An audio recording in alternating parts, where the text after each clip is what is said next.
looking for?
Can you speak English?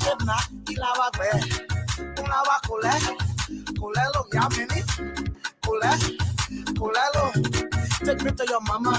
I don't want no drama. Come to the people now bring my heart. I know you can face it so. Teta woman, teta.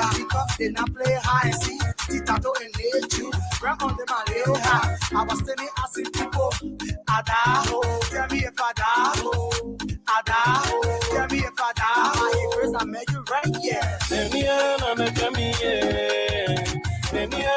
come on.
Becomes convenient, enjoyable, and cheaper when you have the communication becomes convenient, enjoyable, and cheaper when you have the best application in your hand. The Pro Global Social Media app gives you access to free global communication and networking. With the D Pro Global Social Media app, you can do live video chat, live audio calling, live text messaging, live group video and audio conferencing. Not only that, you also do fast sharing, creating and posting to your story, post engagement with emojis, and more. The Depot Global Social Media app does in-app purchases, in-app searching, storytelling. The app also allows you to create video, audio, text, and internal link posting. Get the best app today with 100% data security and end-to-end encryption. Add customization and privacy settings to the Depot Global Social Media app and enjoy 24/7 endless communication.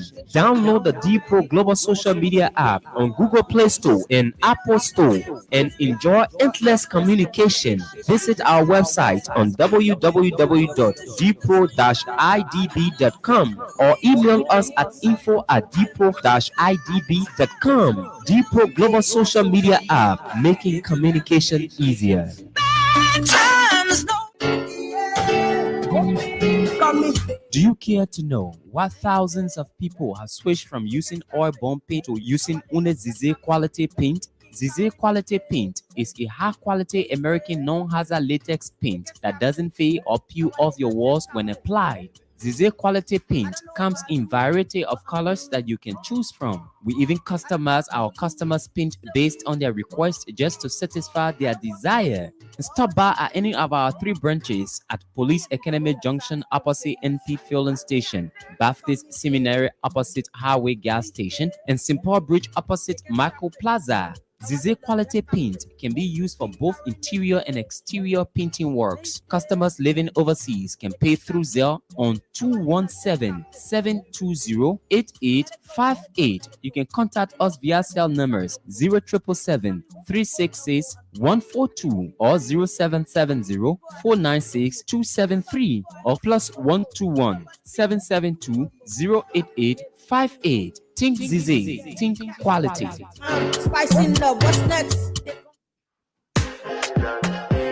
Made with ginger, coconut water, natural juice flavor, vitamins and minerals is Mony Power Drink. Mony Power Drink helps reduce high blood pressure, get rid of toxins, help improve children and adult memory. It also helps the body fight effects of excess sugar. Mony Power Drink has no added sugar, no artificial flavors, and all natural ingredients.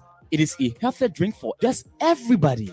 It has 4 natural juice flavors: pineapple, mango, strawberry, and turmeric. For wholesale or retail purchase, visit major supermarkets across Monrovia and its environs. If you are outside Monrovia, you can do your purchase at Kakata Supermarket and Ataro Business Center in Ganta. You can also visit our store on the O Road, right next to the American School. For more information, call us on 0770-307-572 or 0776-580-730. Mony Power Drink, not just your regular energy drink.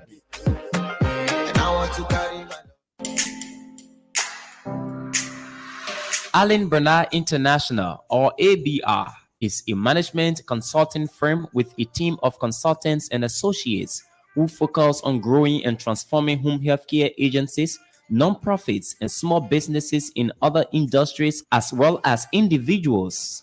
Our services include ABR Business Support Services, ABR Accounting and Tax Services, and ABR Anti-Money Laundering Compliance Services.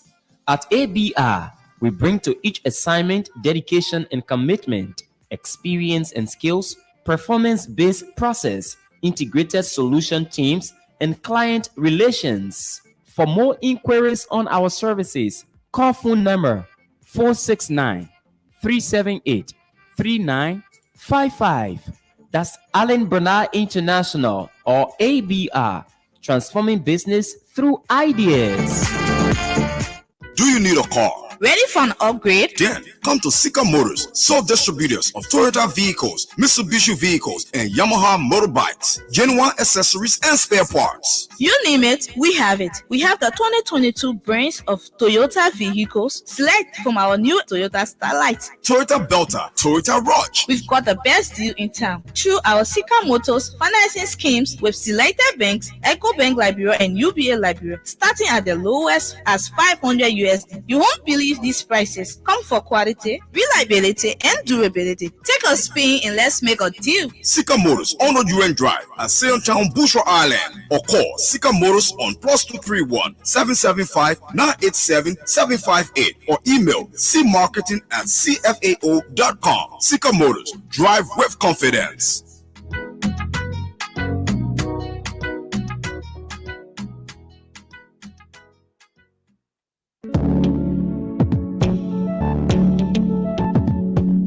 We all know the headache we go through sending money to our loved ones, friends, and family in Liberia. High fees, long lines in banks, the usual complaint of the system being down, such a waste of time and energy. That is why I was very happy when I learned that Sendwave is now in Liberia. So now I can send money anytime from anywhere directly from my smartphone to the MTN Lone Star Cell mobile money account of a loved one, friend, or family within seconds for just a tiny fee. So download Sendwave now to your phone from your Apple Store or Google Play Store. Add your details, and don't worry, they are very safe and secure. And start sending money today. Don't forget to insert the promo code COSTA to get free $5 credit added to your first transfer. Sendwave is secure, super fast, and by far the most affordable way to send money to Liberia. I'm Henry P. Costa and a very happy customer. Thank you.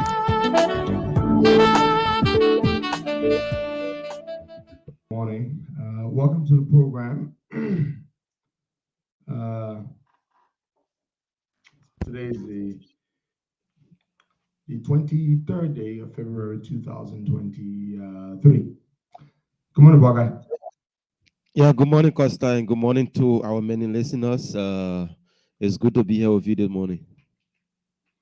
It is good to be here. So lots of developments in town.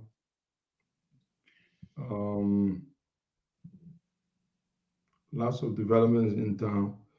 So what's up? Well, I'm doing pretty well. The trending issue now in Liberia is the census result. Yeah, they came up with the numbers on yesterday, and they are saying that Liberia, our population grew by 1.7 million people. Yeah, well, yeah.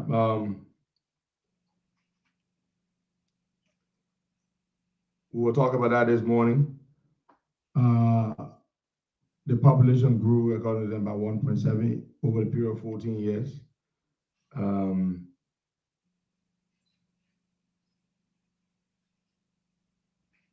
What do you make of that, Bogey?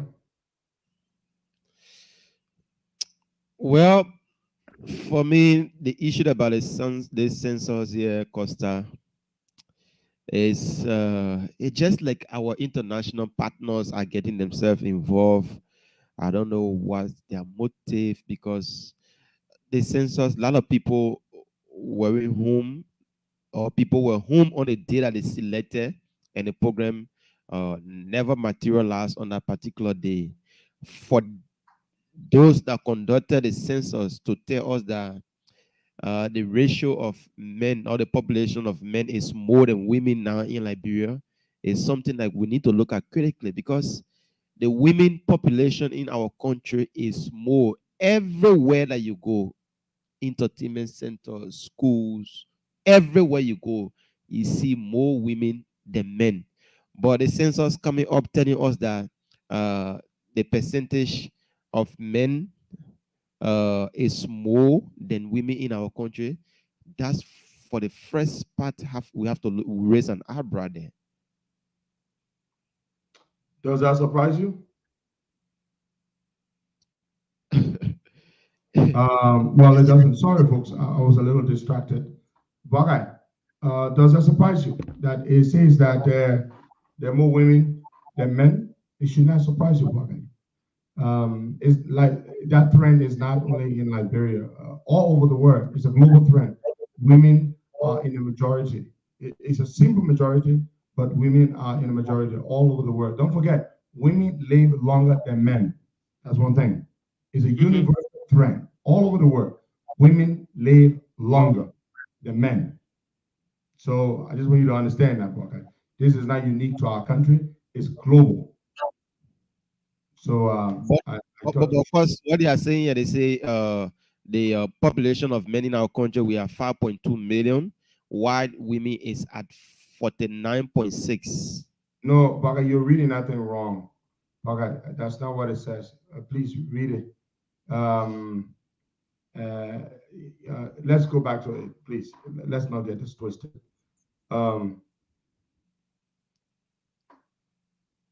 Okay. I'm reading from Daily Observer here. They say the data also shows that 50.4% of the country's 5.2 million people are male, while the female population account for 49.6%. That's what Daily Observer is reporting. Okay. Okay. Mhm.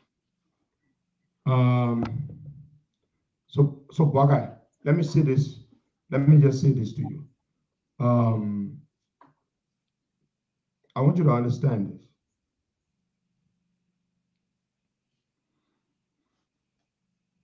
There are some numbers here that are concerning. To be honest with you, I'm concerned by some of the numbers I saw, some of the figures. We all have had concerns about about this, and but we have no way to independently. Folks, you have to bear with me. I'm a little distracted this morning.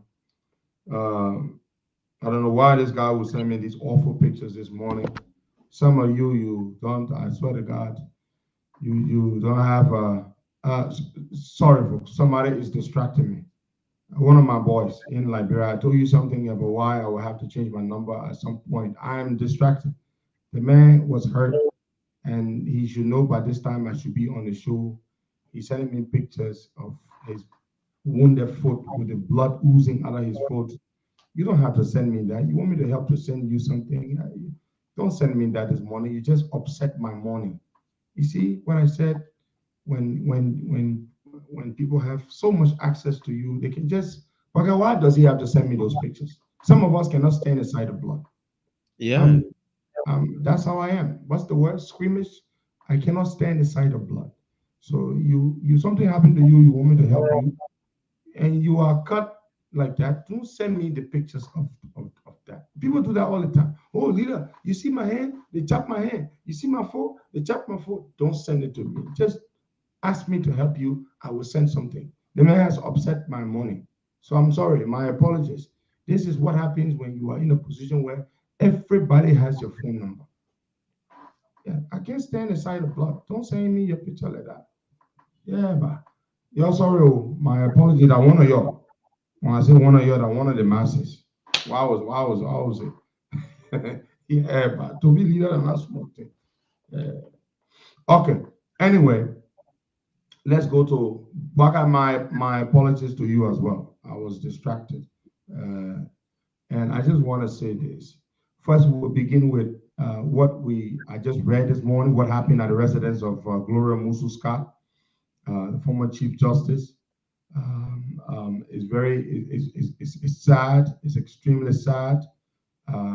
We heard that they went to her house, some armed robbers, and they attacked her, and they stabbed two of her daughters, and one of them died. It's just a horrible thing. Why? She lives in Broadville. I didn't even know the former Chief Justice lives in Broadville.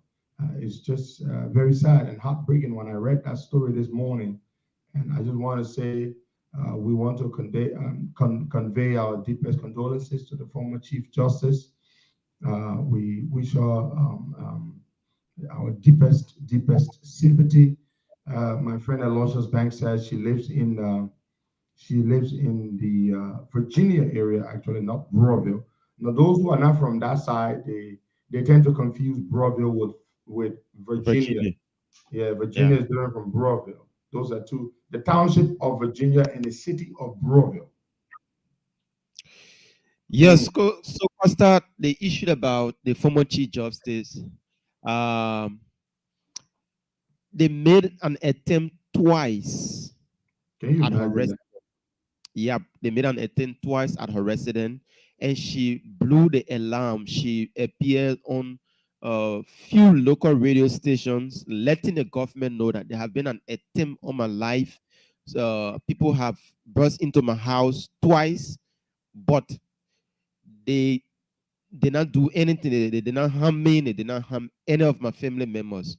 It was like they were looking for something because they enter her car, the documents that she had there, they searched into it, what they wanted, they took it, and then they made their way into the house twice. Can you imagine that? The first day they went there, they stopped in the kitchen of the house. So there's a door from the kitchen to the sitting place. They try entering there, but there was no way. So that day, they only stop in the kitchen of the house. They search there, play all in the tinen, the solid knife. So when she get up the next morning, she realized that somebody have entered into her house. So she blew the alarm that, oh, this is what's happening. So the knife, the sharp object in the house, she took it from in the kitchen now, put it somewhere that, oh, they can't have access to it. And the next day, no, few 2 to 3 days again, they went there. This time around, they didn't stop in the kitchen. They went in the living room to search the house. I don't know, probably they were like checking for documents because they said they were looking for documents. They were looking for documents. I'm sorry, folks. These were not armed robbers. They were sent on a mission to search for documents. Proceed. Yeah. So they went in the living room. They searched there again for documents. Probably they couldn't get what they wanted. So over the weekend, no, it was yesterday. They said they did a cleaning up of the yard because her place is the compound is very big. So they did a cleaning up of the yard, but when according to them, because this is what they were reporting this morning, and the journalists that were reporting from there, that probably after the cleaning of the yard, they left the gate open. That was when this person entered in the fence and hid themselves in the fence because the place is a very big yard. Trees are all over. So when they locked the gate overnight now, that was when the person once again entered the house. But this time around, trying to make their way, now they have access to the kitchen, have access to the living room. Now they wanted to enter in her room. So her children too they never wanted for that person to enter in the former Chief Justice room. So they started to stop the person. But is yet not confirmed, or if it is confirmed that one person got killed in a process. But it has been reported. We hope it is not true, but it's been reported that they were stabbed. The two of her daughters were stabbed. I think those are the daughters that were attempting to stop the intruder from entering the former Chief Justice's bedroom. So in the process, it is reported that they were stabbed. They were stabbed. That is okay. This is her daughter right here. She's thanking us. Joe Maid Scott. She says, "Thank you for the awareness, Costa. My mom's life is at risk. This is an assassination attempt. The plans will fail." Folks, there you have it. That is the daughter of the former Chief Justice, Madam Gloria Musu Scott. Her daughter is saying that it was an assassination attempt. Okay? It looks that way. If she want to come on with us this morning, we don't want to put them through that. Okay? No, they are going through a tough time. Now, Joe May, we're hearing this very disturbing, and we hope this is not true, that one of your sisters was stabbed to death. We're hoping and praying that it is not true. Can you please confirm this for us? Is it not true? In fact, I'm not even going to ask whether it is true. I'm going to ask, I'm going to pray and assume that it is not true. I hope it is not true that one of your sisters who was stabbed, lost her life. Could you please confirm that for us? And I want to say to you, tell the former Chief Justice, a woman for whom I have immense respect, tell her that we are in sympathy with her and the entirety of your family for this very, very horrible, horrendous, senseless crime attempt on her life and the attack on all of you. We're very, very, very sorry about that. So, Baka, you see, this was not an act of armed robbery gone bad. No. This was a carefully planned and sinister attempt to murder this woman. Now, mind you, the former Chief Justice is a brilliant jurist. She's one of the best lawyers we have in the country, and she's a practicing lawyer at that. Could it be related to one of the cases that she's involved with? Why? We need to investigate. Aha! She said, unfortunately, we lost Shallow. Unfortunately, we lost Shallow last night, and another girl's life is hanging in the balance. Oh my God, this is terrible. she has just confirmed, Jo Maid Scott, the daughter of the former Chief Justice Gloria Musu Scott, has just confirmed to us that one of their sisters, Shallow, they lost her last night. She lost her life. Can you imagine that? What a horrible, horrible, horrible time it must be for this family. We are with you in prayer. It is extreme. Look, I'm just ripped apart right now. Just murder somebody in cold blood. And one of the other, one of the sisters, one of the daughters to the former Chief Justice is in the hospital. She suffered a deep, terrible, a deep wound, knife wound, stab wound, and she's in the hospital struggling for her life. And to put it in Jo Maid's own words, she says, another girl's life is hanging in the balance. Oh my God, this is horrible, horrible. What has become of this country that people would break into people's homes to murder them at night while they sleep? And you know what? I know where the former Chief Justice's compound is. I used to live in Broadville. I'm a Broadville boy.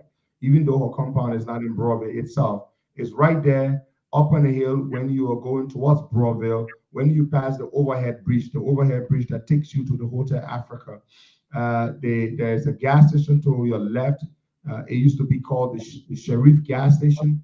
Her compound is perched right there on the hill.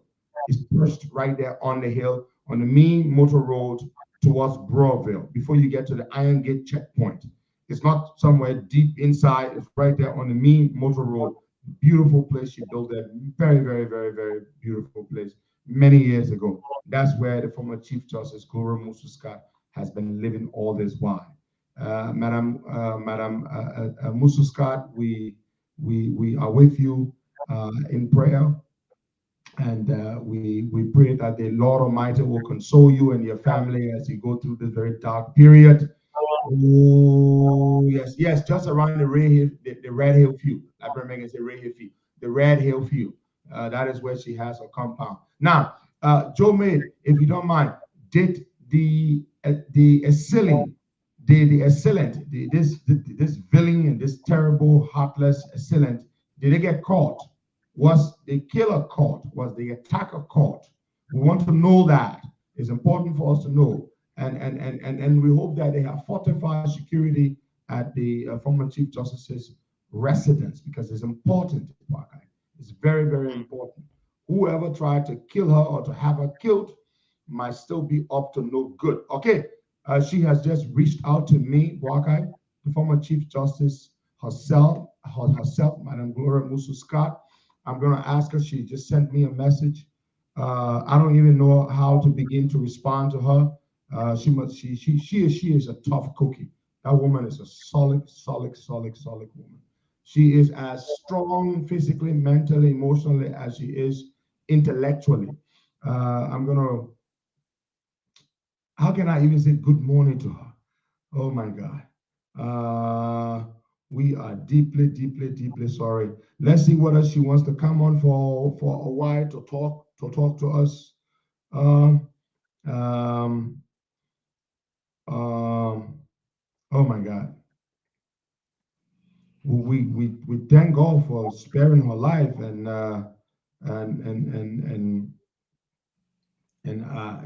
I deeply sorry for the loss of Shallow. I'm gonna ask her whether she wants to come on. Yeah. Yeah, I'm writing to her right now, folks. So this is a very important distraction. You may pardon me, please. I'm asking her whether she wants to come on just for a few minutes. Just for a few minutes. We need to blow this up. We need the people to know. And if you can, just for a few minutes, if you can. If not, I would completely understand, folks. This is exactly what I'm writing to her. The words you hear me speaking. Okay, so I just asked her whether she wishes to come on for a few minutes. I'm waiting for her to respond. The former Chief Justice, Madam Gloria Musu Scott, her residence. What? As I said, she is a practicing lawyer, and she is still practicing law. And she's a very tough lawyer. She understands the law. What do you think? Do you think this might be related to a case that she might be working on, and some people don't? What do you think? What is your theory? At this point, we don't know anything, but I'm pretty sure she has her own theory what this might be related to. But what do you think, Buckeye? Yeah, I think it's probably she's working up on a case and is now going in favor of somebody, so they're trying to get at her because Costa, the person came the first time, enter in the car, second time, stop in the kitchen, and then the third time trying to make that way. This is not just something, because if they wanted something special, or if they never wanted something special, they couldn't have been coming continuously. They're just going to come for that first day and do what they wanted to do and leave. But they needed that certain document that they want from her. Probably, we are just assuming now because we don't know what happened or which case that she's working. I think it's about documents. Because here is the thing.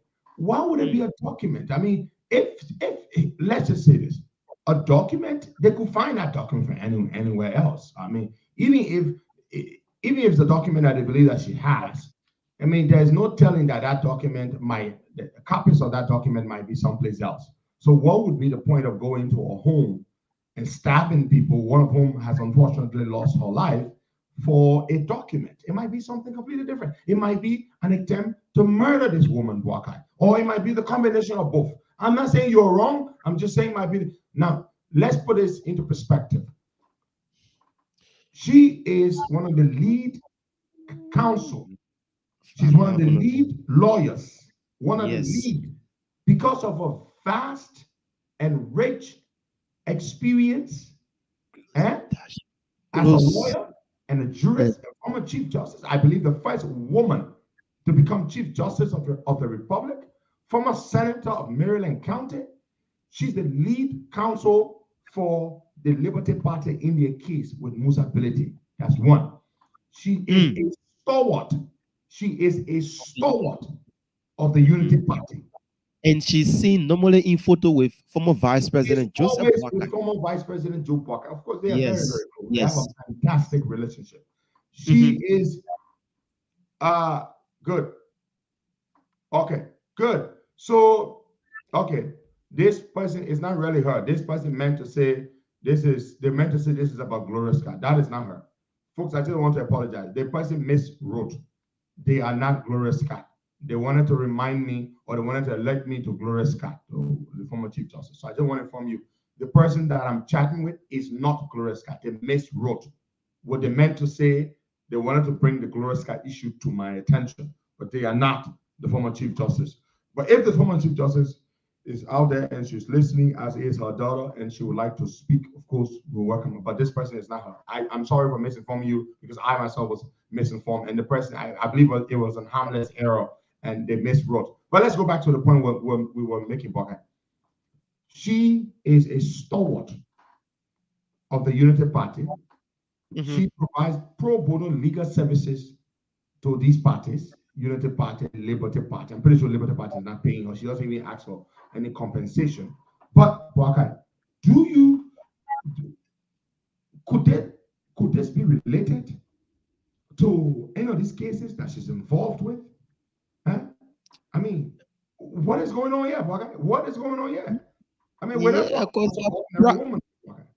probably because that she's not an ordinary person, and seeing in photo consistently with the former vice president and her the role that she's playing in the country now, somebody somewhere don't like the fact that she's attached. Yeah, she's attached to the former vice president. She's fighting a case in the Liberty Party and doing X, Y, and Z. So now I'm beginning to understand where this is coming from. I'm now beginning to understand where this might be coming from, Baga. This might be coming from. Okay. Because we do not know that for a fact. It might be related to legal engagements with these political cases. It might be related to a client that she's representing, a lawsuit that she might be involved with, or that she might be, so it might be involved. It might be connected to a number of things. Big Sister Nelly, I agree. I would not have asked her to come on, but because that person mentioned because that person miswrote that they were her, that's why I asked, because the person miswrote. You can't blame them. It can happen to all of us, even to the smartest of us. So we will try to get to the bottom of this and do our own investigation, find out what might be happening. Why was this woman her home attacked? And it's a scary thing. Okay, it's a scary thing because we are entering the election season, or you could say we're in the election season, and for us to have the situation where politically exposed individuals, politically relevant individuals are being attacked in such brazen and senseless fashion is scary. It is very scary. Costa, this is it. The former Chief Justice is just not an ordinary person in Liberia. She raised the alarm for the first time that, there have been an attempt on my life. She raised the alarm. I don't know whether she reached out to the Liberian National Police, but she said it on the local radio station that everybody mostly in the country here do follow the police, the justice ministry, everybody from radio station to the radio station. The second time again, she raised the alarm. So if somebody continue doing this, why the government or the Liberian National Police couldn't see this as a red flag being shown, let's go there and secure the area. Wait, but did you say this woman raised the alarm that she? Yes, because I monitor her on the local radio station. I monitor her. Yes. Wow. So she knew this was coming. Sure, because the first time she was on Prime FM. And somebody said officially informed the government. They said she went and said, "Oh yeah, people are confirming what you're saying." That she said she was, yeah. Yeah, she was on Prime FM first. Second, she was on OKFM. She sent a communication. I'm hearing now that she sent a formal communication to the Liberian National Police also. So you see, all of these things, she put it into place to make the people know that this is what's happening to me. And then the Liberian National Police, the Ministry of Justice, they took no action. They sat there because it's now somebody that is in support of them. Yeah, because she is not. Can you imagine that, folks? Are you listening? This woman is former Chief Justice. Whether you like her or not, as a former Chief Justice, she is entitled to protection by the state as every Liberian, but with even some sort of special treatment because of who she was in the country once. And for them to ignore her and not try to, even when an ordinary person goes to the police and says, "Look, I have reason to believe that my life is at risk," the police, the state should provide security for that person for a period of time until that person feels that, for a reasonable period of time. But they didn't do that. You see what has happened? You see what has happened to this woman? You see what has happened to her daughter? I mean, this is sad, okay? And guess what?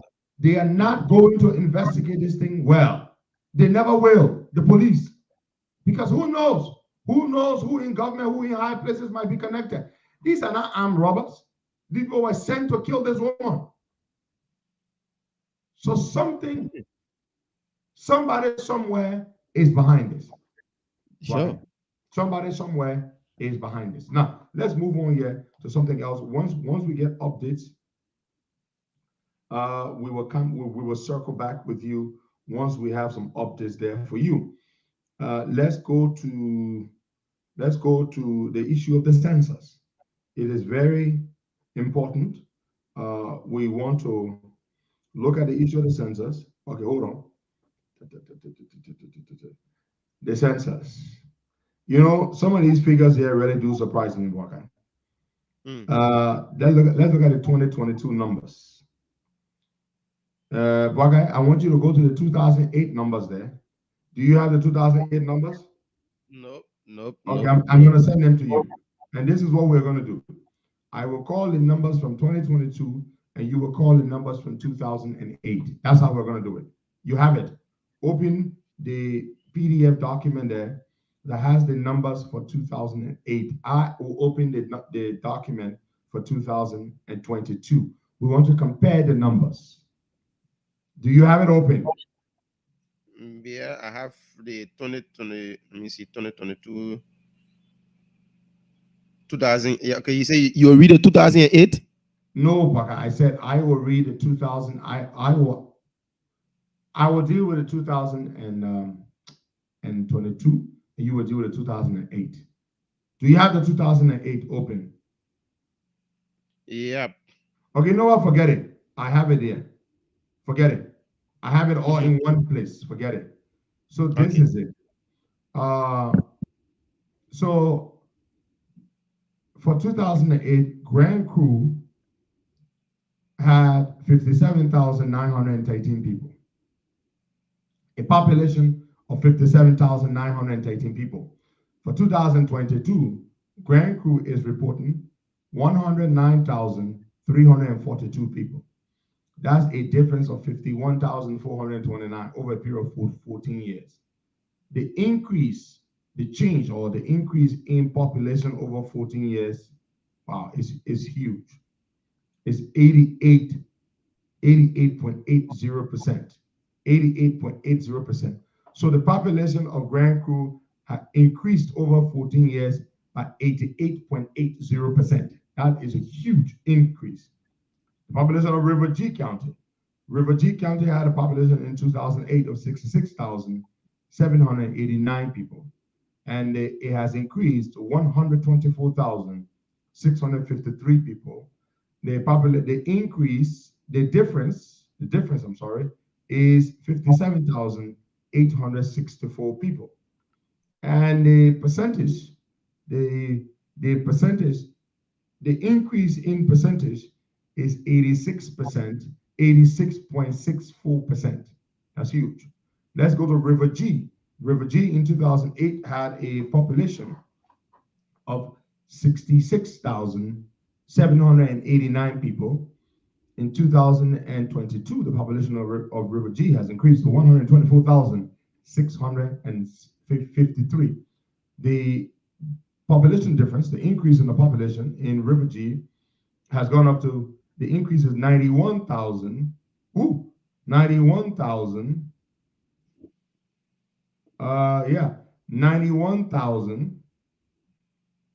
91,000.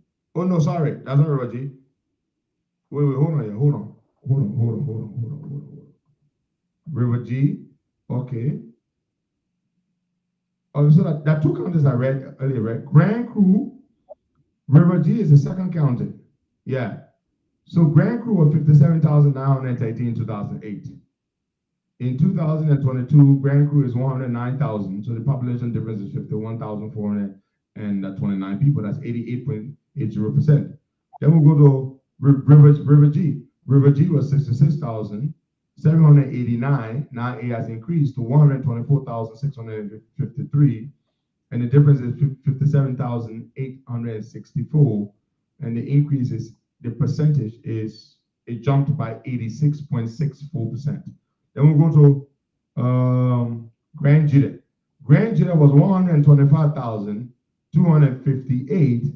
It has increased to 216,692. The difference, the population increased by 91,434 people over a period of 14 years. Grand Jita produced they procreated additional 91,434 people, as 73.00%. So Grand Jita jumped up from 125,000 to 216,000. Wow. Wow. I'm telling you, that's you don't. Grand Jita County. What happened to Grand Jita County? Is alarming. This increase is huge. Grand Huge. Well, 125,000 in 2008. Now they are 216,000. So the population increased by 91,000 or 73.00%. That's a huge jump. That's a huge jump. Then we'll go to Montserrat County. Montserrat County is 1 million. 2008, Montserrat County was 1,118,241 people. It increased from 1,118,241. Montserrat County's population is said to have increased, according to the data, to 1,920,914 people, and the population increase, the total, the difference is 802,673 people. So the population of Montserrat County increased by 71.78% over the period of 14 years. 802,000 people added to the population of Montserrat County. There are 1.9 million human beings in Montserrat. Costa, so the population in Grand Gita increased more than the population in Montserrat. No, you can't say that, Baka. So meaning the county. Yeah. The percentage, so Grand Gita population increased by 73%. The population of Montserrat County increased by 71%. Yeah. Grand Gita population increased by 73%. Yeah. Why Montserrat increased by Jesus? 71. So what have been doing in Grand Gita though? I mean, so is it so the people from Africa probably all of them came to Liberia doing the census? Grand Gita is that what they're trying to tell? Wait. So where they got an extra 91,000 people over 14 years? Where do they live? They are saying that the population of Grand Gita County increased by 91,000 people, or 73.00% over the period of 14 years. Where are the 91,000 people in Grand Gita County? I really want to see them. So people are not even dying in Grand Gita County. The population was just increasing. It was just increasing. People didn't die. Even in Grand Cru, they're trying to tell the population of Grand Cru was 57,000 in 2008. It increased by 51,000. So the population of Grand Cru increased by 88.80%. All the counties that we are can win. The Southeast. The Southeastern counties, their population increased in such astronomical ways that it's hard to understand. What happened in the Southeast? Did they give them fertilizers to make them prolific breeders? And there was no death. Were they not dying? Did we experience dramatic, mortality reduction rates? Did we experience that? What kind of trend is that? The Southeast growing astronomically and the other counties are not growing? Huh? Bapulu County only increased by 12,000 people. Bapulu County, for example, they only increased by what? Huh? Let's see the increase in Bapulu. Other counties where we are strong, our population did not increase. So in the Southeast, the population is just booming. What's happening in the Southeast? What are they eating? Okay? What are they eating in the Southeast? My people, please tell us, what are they eating in the Southeast? They're not dying? Is they getting plenty? They say Babolo increased by 15.12%. But all I'm trying to tell you, the counties where we are is not strong. The population did not increase. The population where we are is strong. The population increased by such astronomical numbers that it is unrealistic and it's almost unacceptable. Lofa County, they say Lofa County population increased by 32.69%. How can Lofa that is many times larger? Lofa is many times larger than, oh, Jesus Christ, what kind of trouble is this? So, my people, listen to this. But anyway, let's finish reading this stuff. Let's go to bombing. We're done with Montserrat. Let's go to bombing. Bombing County's population was 84,119 people in 2008. In 2022, they are reporting that Bombing's population has gone up from 84,000 to 133,668 people, which means the population of Bombing increased by a total of 49,549 people. That's in terms of percentage is 58.90%. That's Bombing. Let's go to Sino County. The population of Sino County was 102,391 people in 2008. In 2022, but the population of Sino increased from 102,000 to 150,358 people. So the overall increase or difference is 47,967 people were increased or added to the population of Sino over the period of 14 years. And in terms of percentage, it accounts for a total difference of 46.85%. The population of Sino increased by 46.85%, which in numbers is 47,967 people. Let's go to Margibi County. Margibi County was 209,923 people in 2008. The population of Margibi County has increased to 304,946 people in 2022. The population difference is 95,023 people, or in percentage is 45.27%.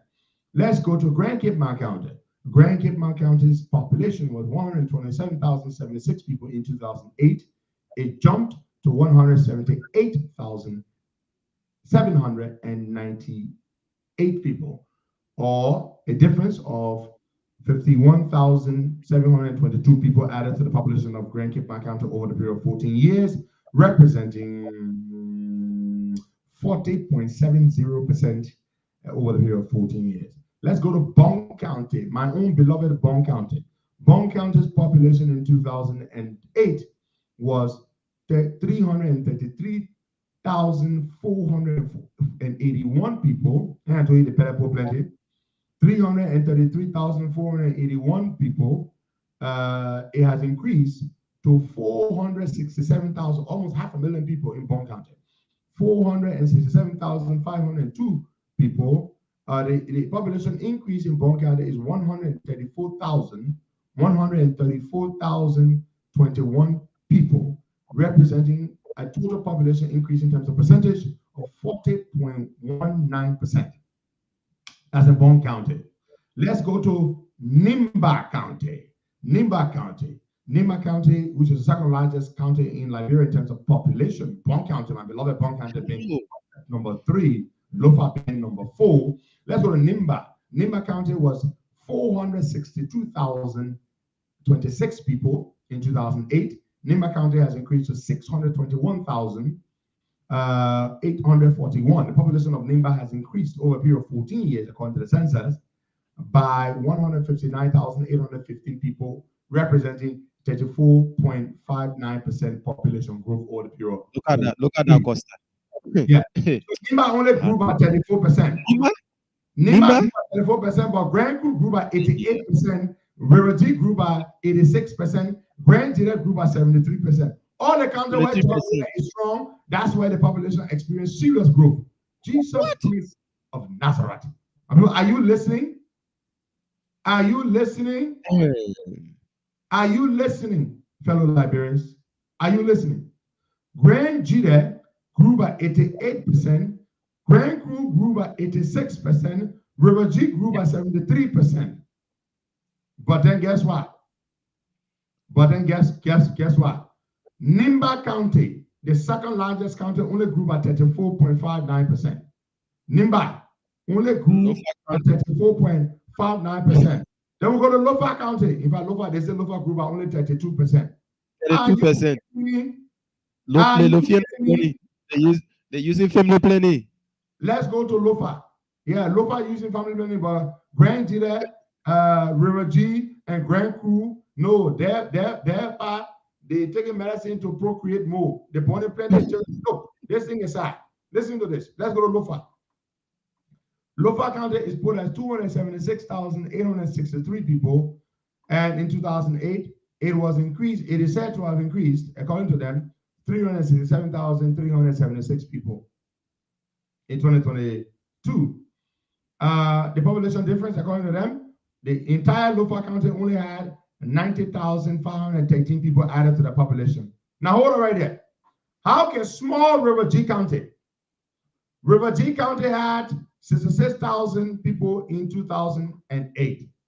They are telling us that River G grew from 66,000, 57,000 people were added to River G. So 57,000 people added to River G, and you're telling me that Lofa only had 90,000 people added? 90,000. The whole of Lofa had what? 276,000 people in 2008. River G had only 66,000 people in 2008. But somehow, the population of Lofa only increased by 90,513 people over a 14-year period. And over that same 14-year period, the population, you want us to believe that the population of River G increased by 57,000? So Lofa County only had a population increase of what? 32.69%, whereas Grand Crew grew by 88.80%, and River G grew by 86.64%, and Grand Judah grew by 73%. Then we go to Grand Bassa County. 2008, Grand Bassa had 221,693 people, and it grew from that to 293,557 people, and the population difference is 71,864. So the Bassa people only increased by 71,000 people over the period of 14 years. The population of Grand Bassa only increased by 32.42%. Whereas the population of Grand Judah of Grand Crew grew by 88%. So Bassa only grew by 32%. Grand Crew grew by 88%. River G grew by 86%. Grand Judah grew by 73%. What happened to Lofa? Nimba only grew by 34%. Bon County only grew by 40%. Lofa only grew by 32.69%. Grand Bassa only grew by 32.42%. Let's go to River Cess. 71,000 people in 2008. It grew to 90,777 people in 2022. And the total increase is 19,268 people. And the difference is 26.94%. River Cecil. Maryland County. Maryland County. 135,938 people in 2008. In 2022, Maryland grew, supposedly, according to them, to 172,202 people. And that's a total difference of 36,264 people, representing 26.68%. But what kind of trend is there? Why is it that 3 counties in the Southeast experienced exponential growth, but one other county in the Southeast did not experience that? That's a problem. River G and Grand Judah, and even Sino grew. But then Maryland County didn't grow. Then let's go to Bapulu County. Oh my God. They say Bapulu population only increased by 12,000 people. Bapulu County, folks. Bapulu County. Bapulu County, they say Bapulu was 83,388,000. Not they say that's what it was in 2008. They say Bapulu grew from 83,000 to 95,995 people in 2022. According to them, the population difference over a 14-year period is 12,607. 12,607 people, and the total percentage is 15.12%. Fellow Liberians, the government is telling us that the population of the Republic of Liberia grew from 3,476,608 people. That's 3.5 million people. You round it up as 3.5 million people in 2008. The population has grown to 5,248,000. So that's 5.250 million. That's 5,248,621 people. The difference, the population difference, the increase over a period of 14 years. The government is saying the population of the Republic has increased by 1,772,013 people. The population of Liberia over the period of 14 years, according to the government, has grown by 1,772,013 people, which represents 50.97%. So the population increased by 50.97%. You round this up, it's going to go to 51%. So the population, you round this up to 51%. So the population of the Republic of Liberia increased over a period of 14 years by 51%. By 51%. The population increased by 51%. This is huge. That's what the government is telling us, that our population increased by 51% over the period of 14 years. So Liberia's population, according to George Weah and his people, is 5,248,621 people. It was 3,476,608 people in 2008, and now the population is over 5 million, 5.24862 1 million people. Yeah, fellow Liberians, there you have it. So Costa will say many thanks to Grand Crew, River G, and Grand G there, because they came up with the numbers. They brought a lot of people. I don't know. Their birth rate increased hugely. While the Lofians, the Nimbalians, no, they don't get time for bearing children. No. So this is just as to say that we have to be very careful as we approach the election, Costa. We are ahead. Folks can tell us that the numbers in his vote-rich counties increase with such numbers, while others are not doing the same. Hold on. Jesus, I just got some important data from somebody, from a healthcare expert. This person has been in the field for so long, they're an expert. Listen to what I'm about to say to you, folks. The individual who just sent me this particular data, this information that I'm about to announce to you, works in the healthcare sector with an international organization. This person does not work with a local organization. They work with a global organization, specifically in public health and health in the healthcare sector, period. The person just sent me this data, this information, this data. I'm going to read it. I'm going to tell you right now. Good morning, little brother. I'm going to read it first, verbatim. Good morning, little brother. I'm following the show. Meanwhile, the counties with the increased populations have the highest use of contraception. Let me stop there first and break it down.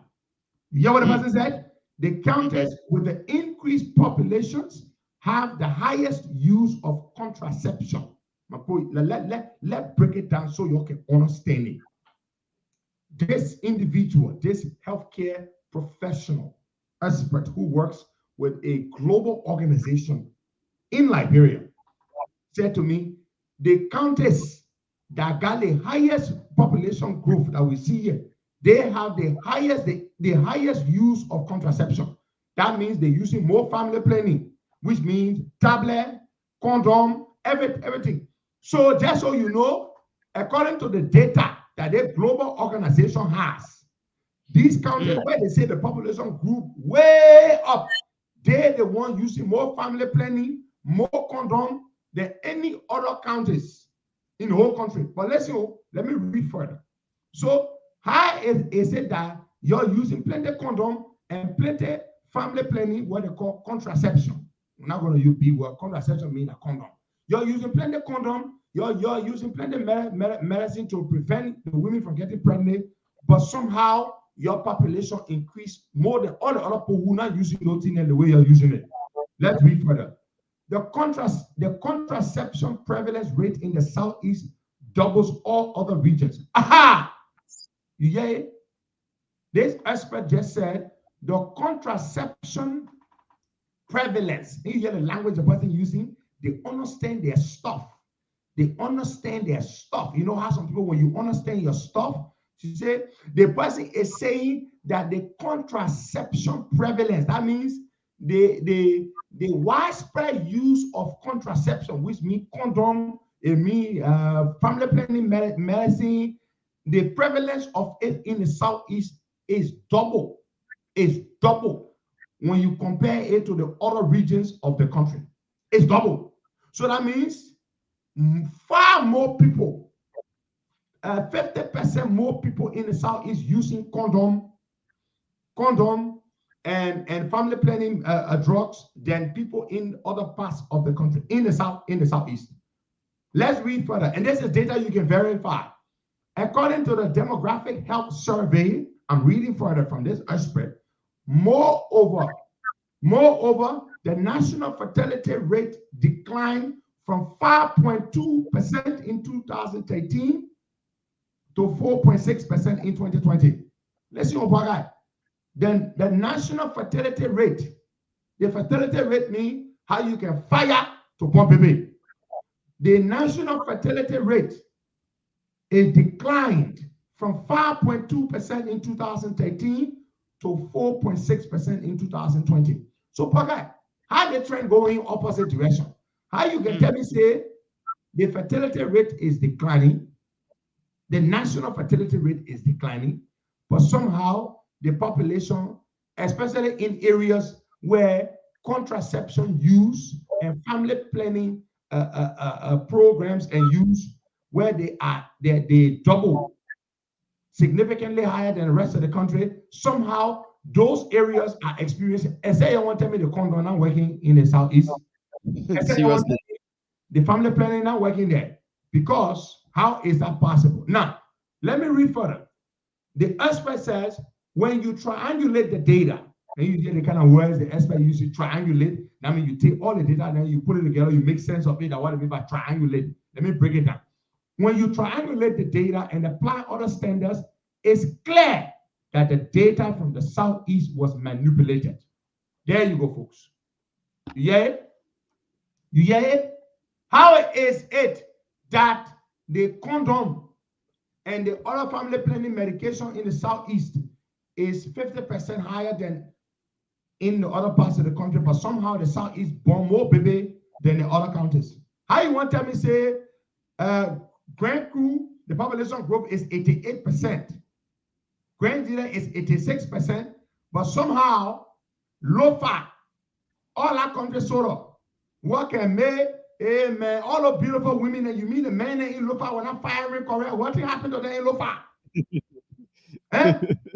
Lofa County, the men when I'm firing correct. Are you saying something yet? No. Our Lufian brother, you're making me shame, man. All the beautiful Lofa women with their amazing assets. When I say asset, you know what I mean. Yeah. With their voluptuous bodies, you mean the men suddenly, they were not firing? So that only the southeast. Look, y'all can't fool man. Y'all can't fool man. We're not listening. Alex Williams is calling. We'll take Alex Williams on the show shortly. Alex Williams is calling. We need to discuss this issue here. Alex Williams is calling. Look, Alex, listen. Alex, I'm going to send the video link. Let's send the video link to Alex Williams. Let him come on quick. You all know who Alex Williams is. He was at Listers. We remember he resigned. Please come on. So I just sent a video link to him. Let him come on. Alex Williams is coming on. He is a trained statistician. He's trained to do population census, collect data, analyze, triangulate data, all that kind of stuff. That the boy area there, he eats it. So let him come on and talk to us about this. Because this thing here, it does not make sense at all. It makes absolutely no sense. How you want to say in Lofa County, the men were not firing? Only in the southeast, the men were firing and their firing were landing. So that only blank side the men were firing in Lofa? No, man. We don't accept this thing here. No. No, brother, we don't. Let me say something to you. We're not agreeing. We are waiting. And even you look at Nimba County, you say Nimba, the population growth is what? What's the percentage you put here for Nimba? How can you say Nimba? Oh my God! Look! These people here, something wrong somewhere. Yeah, of course they have Uncle Mark Fire Davis. You want to say something? Uncle Mark, good morning, welcome. Good morning. Let me say something. Yeah, good morning, welcome. You're live. We all know that the entire census process was dogged by a lot of irregularities and problems. The process itself was flawed. So let's agree that such a flawed process will give you a flawed outcome. we don't respect the outcome of the census, because the entire process that made the census process, I mean the situation about the entire census process was flawed, so we expect the outcome will also be flawed. So definitely, you take the time to even start reading that thing on the show. You should take a different thing. We just know that from the beginning to the end, everything was flawed. I deal with data and analytics. That process of the entire census was flawed, so that outcome is also flawed and not respected. It can be accepted. Thank you. Thank you so much, Uncle Mark. And somebody asked me if I'm said on fire. No, my people, my Mandingos, my Bandi, the Kisi people, then the Loma people, they work in fire. Then the census is telling us that there was no much population growth in Lofa County. I disbelieve that, man. What? What I know? Come on. I just spoke to Alex Williams. Alex Williams is out of the country. And he is safe. And he's trying to. You all know how he left the country. His father died and all. He could not be there for his father's funeral. He was out when his father passed away. So he's somewhere safe. I'm told he is in the U.S. But just coming here, he has to try to settle, and so we'll try to see what we can do, raise a little thing to help him, just to get adjusted. When you come to this country, especially under such circumstances. But we'll try to speak with him. But we're going to go to the phone lines. But before we do, I just want to say this: have you followed this case between journalist Sekou Sharif of my Peking, who lets us talk like me? Does he still try to sound like me, Baga? No. So the man here too now. Oh, okay, nice. Yeah. Oh, that's good. Well, but why was he trying to do that? Sekou is a smart young man. He is, in his own right. You don't have to try to sound like Costa. But Sekou Sharif runs his radio thing. He got his talk show, Voice of Liberia. Isn't that what he's called? So there was a crisis between Sekou Sharif. There was a dispute. Sekou has said that businessman Ali Kobisi had threatened him, and so they complained. So he filed a complaint to the PU, so the press union. The press union investigated, and the press union of Liberia issued a statement yesterday. I read the statement, and the press union essentially said they listened to both sides, they conducted an investigation, and they published their findings, and they have resolved the matter. The matter has been resolved between the two of them. Going forward, there should be no further confrontation. Nobody should provoke the other person, and they should go forward. So the matter has been resolved. I'm glad to hear that.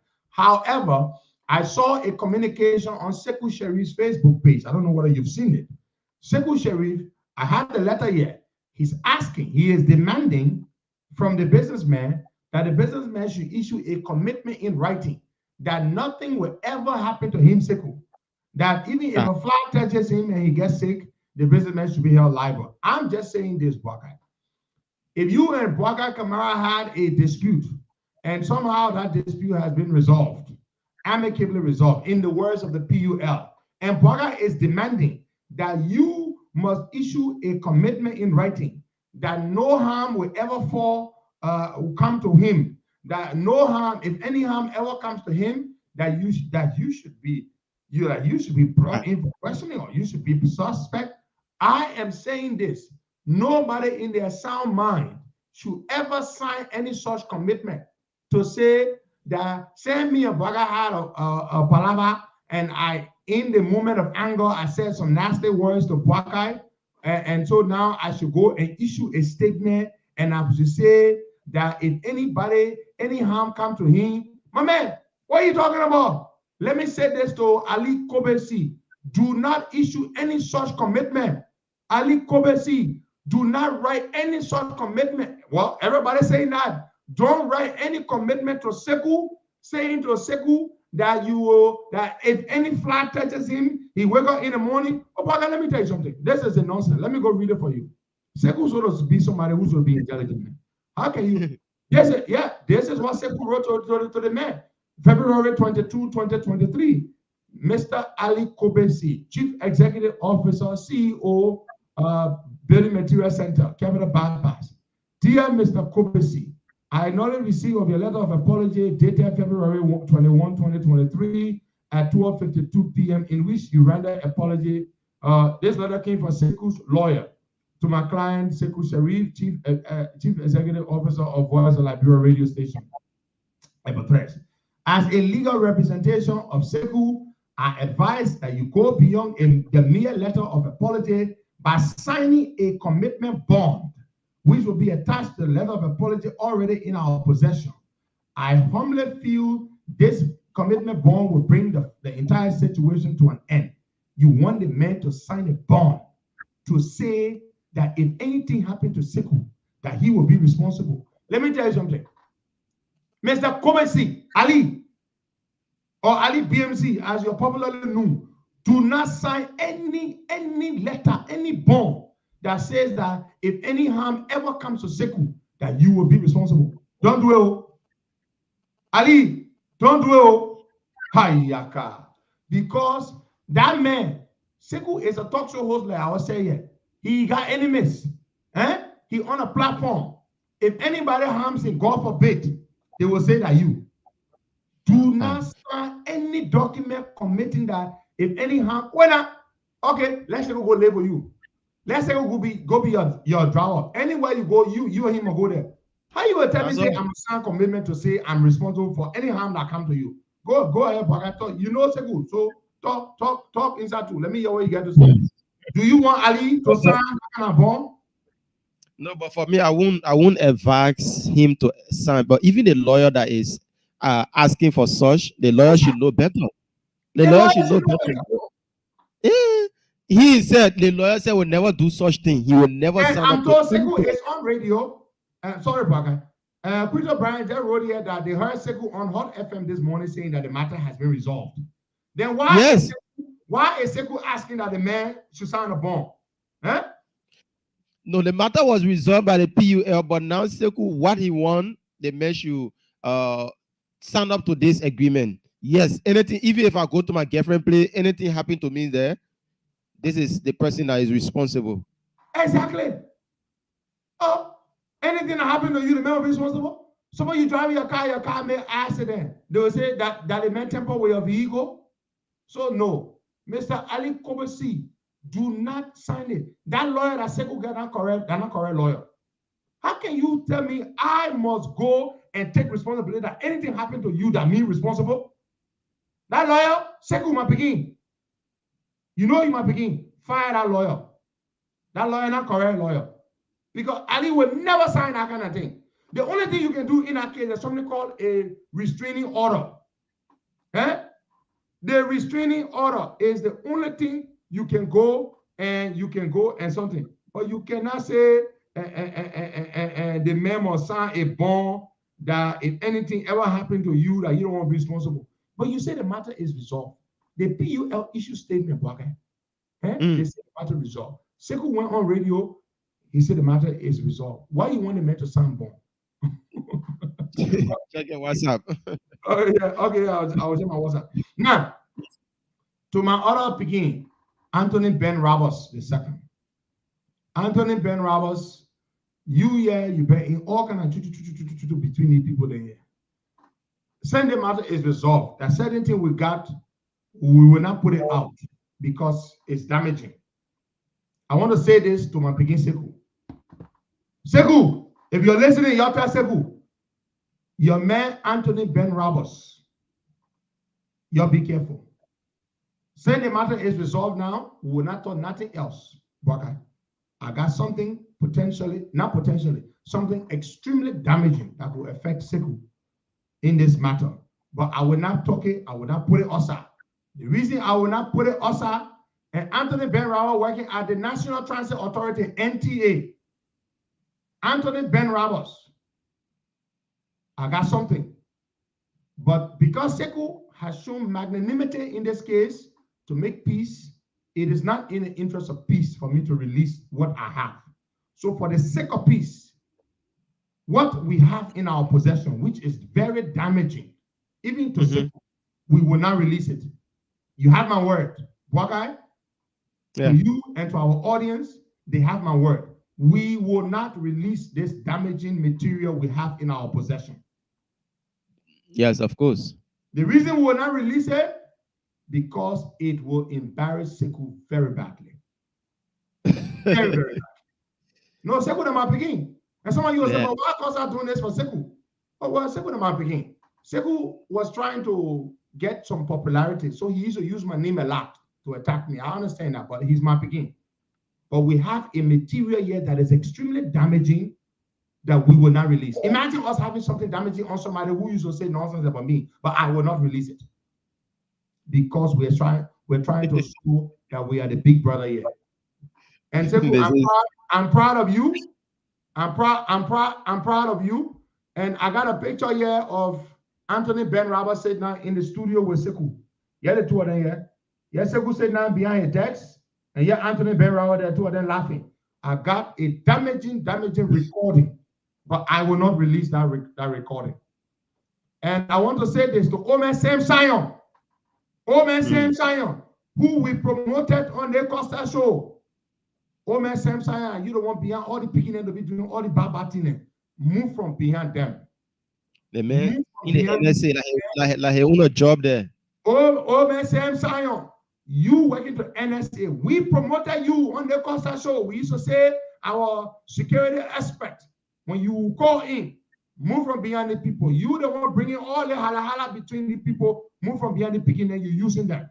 But in the spirit of magnanimity and to show grace, as a big brother, I will not release this damaging recording that I have with the voice of Anthony Ben Roberts, making a certain demand of the businessman. I will not release it in the name of Sika. I will not release it. We will leave it like that. Also to one last person before we go, Samuel G. Koga, Representative Samuel G. Koga. He the chairman on, listen, today part I just warning day. Representative Samuel G. Koga, you are the chairman on the Commerce and Industry Committee. Samuel G. Koga is representative from Nima County. We have Brother Alex Williams. We are about to take Alex. Alex Oro. Samuel G. Koga, you've been writing letters to business people and bringing them to your office and demanding them to give you money. Different business people. You are chairman on the Commerce and Industry Committee, and I mean to be blackmailing business people. You are not supposed to be calling, my man, I got letters upon letters that Samuel G. Koga has written to business people. He demanding business people to go to his office and he telling them, say, you must give me money. He is using his position as chairman on Commerce and Industry, as a sitting representative from Nima County, writing letters to business people to come to his office, then he demanding money from them. Some of the business people have come to us to complain you, and they've given us tons and tons of letters. Y'all who love Samuel G. Koga, y'all go warn that Sanama Swan, because when I read it for him, I will put him on my lap, I will flog him like he is my son. You're telling him to stop blackmailing business people. I got letters upon letters. He is extorting money from them using his position as chairman on Commerce and Industry. I got the evidence. Every day writing the people, you can't.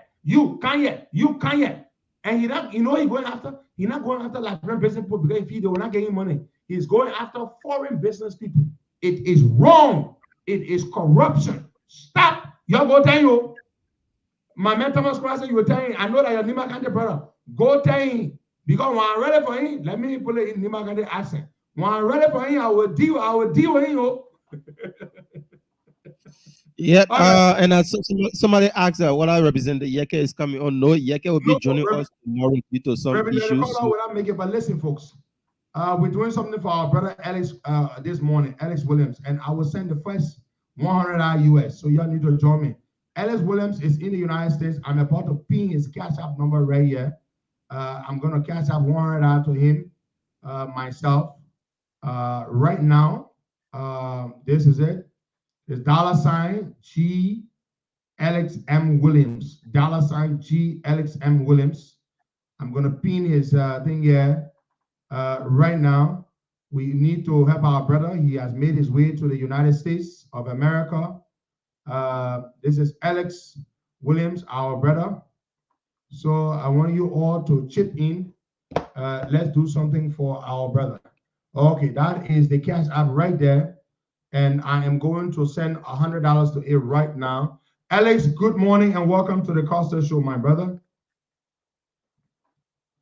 Alex, I think you are muted. You need to unmute yourself. Is it okay now? We can hear you now loud and clear, Alex. So I'm going to go now and send my... Look, Alex is in the States. He is safe. He is fine. But we need to do something for our brother. So I'm going to... Alex, I'm looking for you now. $G Alex. Alex, well, welcome to the show. Welcome to the show. While we are talking, I just want to do this. So, folks, let's chip in. Let's send something to our brother. You all know how he left and came to the U.S. Alex, go ahead, my brother. Yeah. So, Costa, let me say thank you again for the opportunity to be on your show, and I think it should be afternoon time in Liberia or morning to say good morning or good afternoon to folks back in Liberia and all across the globe, wherever you find yourself. My greetings to you. All right, Alex, I just sent mine, the $100. Thank you so much. Yeah. So, folks, I just sent $100 to our brother Alex Williams on Cash App. Alex, do you have Zelle? Yes, I do. Oh, you have Zelle. What is the Zelle? Just give the Zelle number, and we'll put it here too, because some people don't have Cash App. So and be watching your Cash App and your Zelle while we're talking, just so we know what our people would do to chip in to help you settle and readjust. We know it's not easy. You just come to the country, cool. You gotta buy some sweaters, you gotta buy some stuff to try to readjust. So text me your Zelle. I just sent $100, folks. You as well. Send wherever you can send. You don't have to send $100. You don't have to send $100. You can send wherever you can send to our brother Alex Williams. Alex is typing his Zelle right now. $20, $25, $50, whatever you can send. We do not mind at all. Let's just chip in to help our brother. He's a good man. He's a patriot. What Alex Williams did made me really, let me tell you something. I know Alex Williams from way back. From way back. All the way from the days of Ambassador Winston Tubman. Okay, so Alex, he's frozen there a little. Somebody said it just sent $10. Hashim Fambule, that's a lot. Thank you. Every dollar counts. Alex, but we need a number, not just your. Okay, he just sent his Zelle. Okay, Alex is back here. Well, Alex, so yeah, so we are glad to have you back here. Well, so you may proceed. Let's talk about the census. Yeah, so I'm open to your questions and to. So, whatever. Alex, let's talk about those trends in the Southeast. I mean, and you are from Maryland County, right? You are from Maryland County. But Maryland County is the only county in the Southeast that doesn't seem to have the astronomical population growth. But Grand Crew, River G, and Grand G, what is it with the trends? I mean, they're astronomical. Let's talk about that. So, like I was saying last night, that the good thing is that all of what is happening, we are documenting them. And so if you look at the pieces of advice and we gave to ladies, our folks then, we advise ladies not to proceed with the conduct of the census, because from the administrative throughout the scientific process, there were multiplicity of problems and justification as to why it wasn't just possible for us to have the census the time they wanted to have the census. And so good enough, the UNFPA, the national legislature received a technical note that I wrote saying do not have the census this time because of X, Y, and Z. And if you conduct the census, forcibly, the result will also be X, Y, and Z. And today, all of what we say in those reports and technical documents has come up to its fruition. But let me go strictly into the issue with regards to Maryland. I'm from Maryland, and I can confirm to you that 306 enumeration area, constituting more than 90% of the number of enumeration area in Maryland, had a serious challenge. There were over 48,406 present that were not counted in Maryland. 48,406 present that were not counted in Maryland. For example, even my hometown, Fishtown, that is on the beach in Maryland, living from Harper, there were challenges. And the good thing is, Costa, this is a digital census that was conducted in Liberia. And so this information that we gather, we obtain something called paradata. Paradata tells you, for example, the number of times a particular enumerator interview a household. It also gives you the flow of the interview. It gives you the immediate time and date that interview was conducted. It also generates the geospatial information that is required. And so to detect the flaw in this census is very simple and very easy. And that is why there is absolutely no way that anyone can argue that this census was transparent, it was good. Because even the optic, Costa, even the optic has a serious challenge. In official statistics, one of the fundamental things we look for is to retain public trust. Public perception is key. So even before the census result, and even after the announcement of the so-called census result, you can hear from the public, Costa, they are all rejecting the result.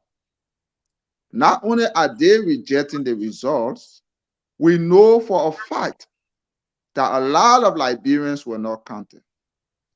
Today, if you were to open the line on this show and ask people to call in, you will see that vast majority of the people who will call in asking them whether they were counted or not will tell you they were not counted. Exactly.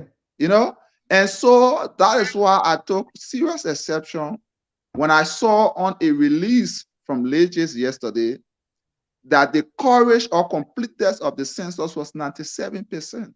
97% is very huge coverage. It's a very huge completion rate. How are you having 97% completion rate when in fact everyone is calling everywhere that they were not counted? Not only that, we know for a fact that people were not counted. And we gave you a case study of Maryland. Not only that, we presented a video on Spoon where people were seated in River G County Service Center manipulating census data. These people were on videos. They were being listened to. We also have documentary of people in Bapolu where they were also seated manipulating census data. And so you come and say the completeness of the census was 97%. You are having a completion rate even more than the United States of America.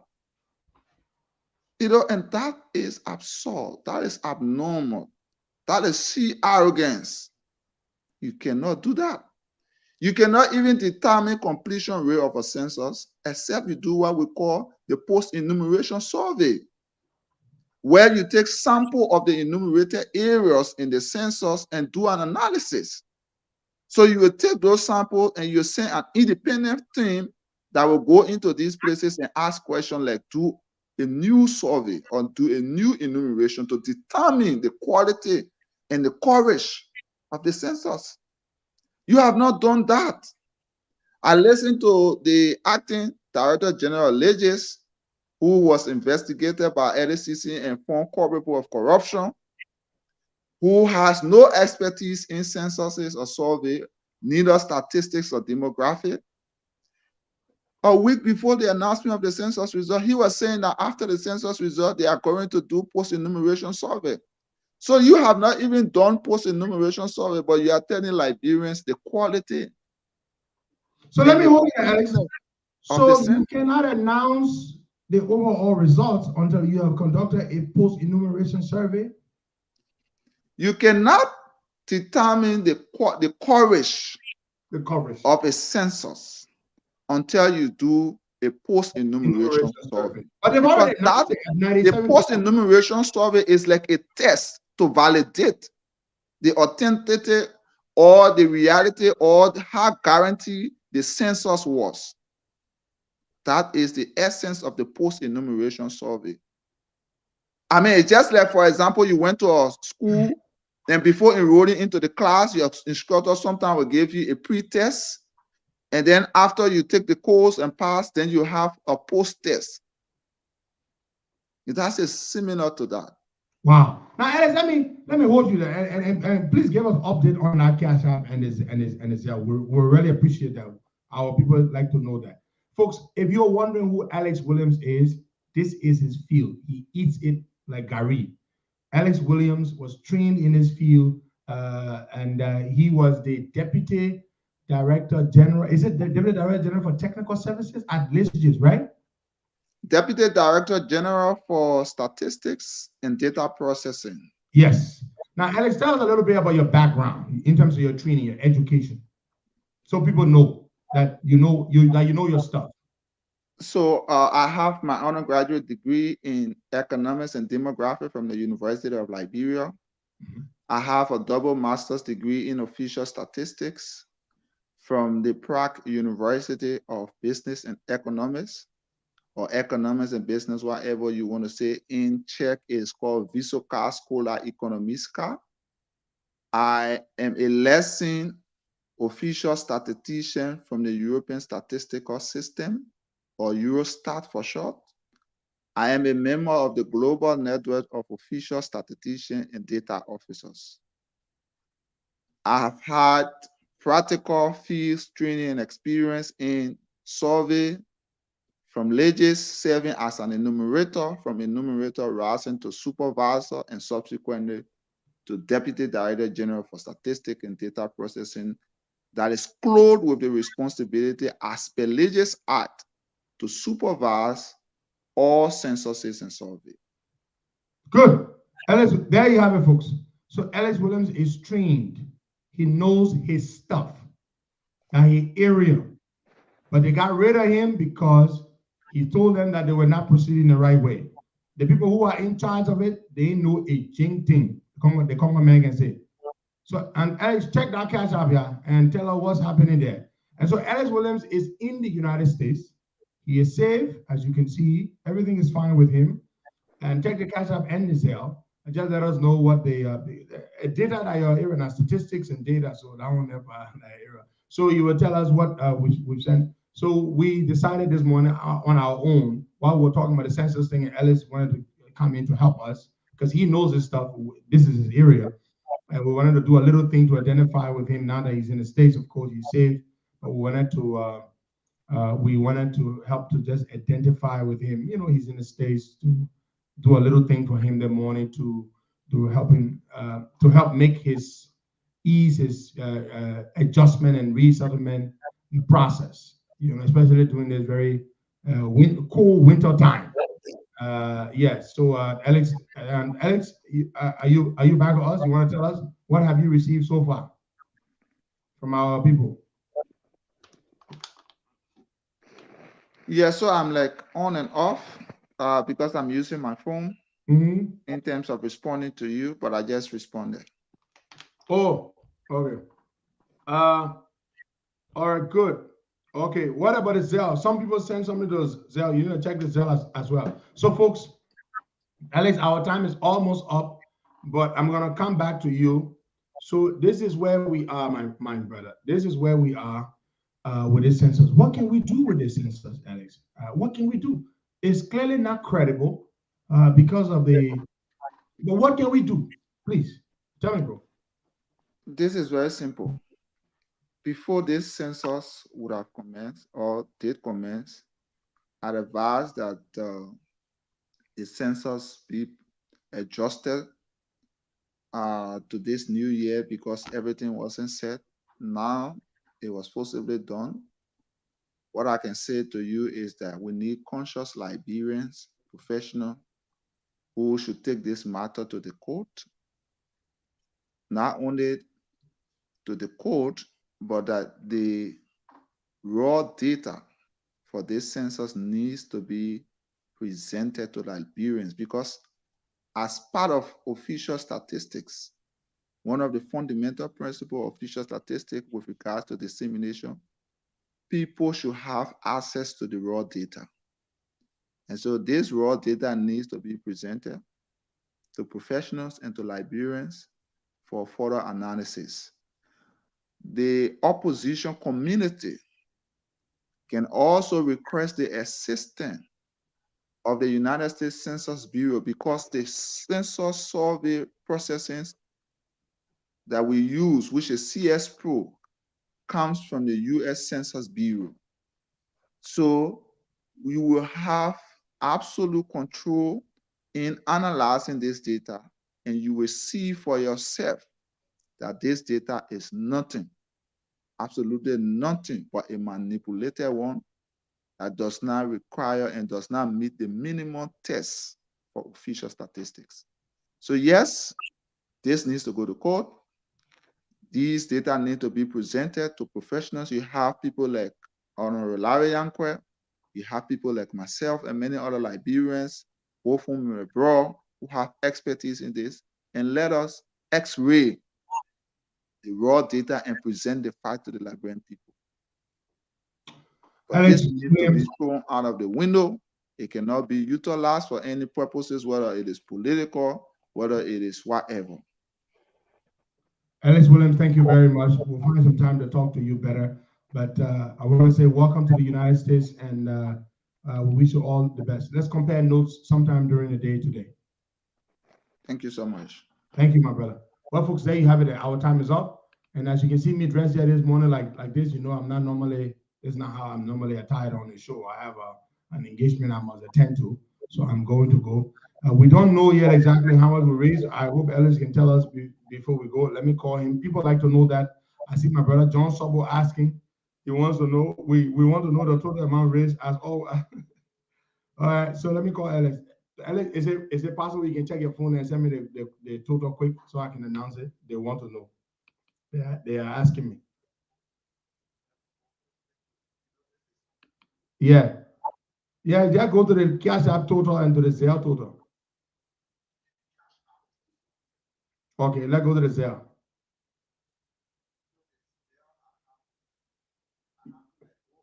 No, you don't have to log in. It's still sending a text message. Every time somebody sends you money via Zelle, they send you a text to notify you. Unless.